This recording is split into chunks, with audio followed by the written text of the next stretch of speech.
Lors de notre dernier Keep in Touch, nous avons vu l'intérêt d'ouvrir un PER individuel. Souvenez-vous, les versements effectués sur le PER individuel sont totalement déductibles de votre revenu imposable, dans la limite bien sûr des plafonds autorisés. D'autre part, le jour où vous partirez à la retraite, vous aurez le choix de sortir en rente ou en capital, voire de décider de faire des retraits quand vous en aurez besoin.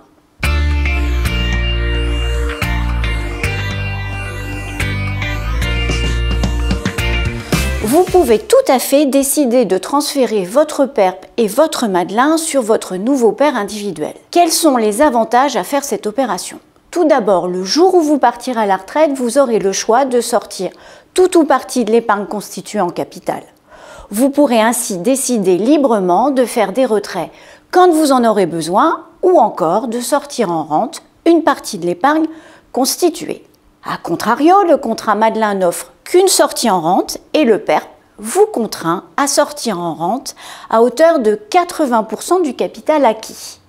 Autre avantage, pendant toute la phase de constitution de votre épargne, si vous avez besoin du capital constitué sur votre PER individuel pour acquérir votre résidence principale, vous pourrez en disposer librement.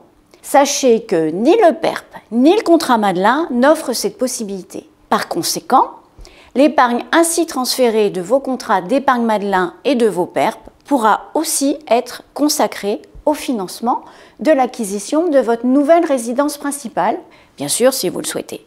En résumé, le PER individuel est un contrat qui apporte plus de souplesse que ses grands frères PERP et Madelin, et si vous souhaitez pouvoir sortir en capital, transférer votre PERP et Madelin vers un PER individuel peut s'avérer un bon conseil. Mais attention, il faudra être vigilant sur certains points.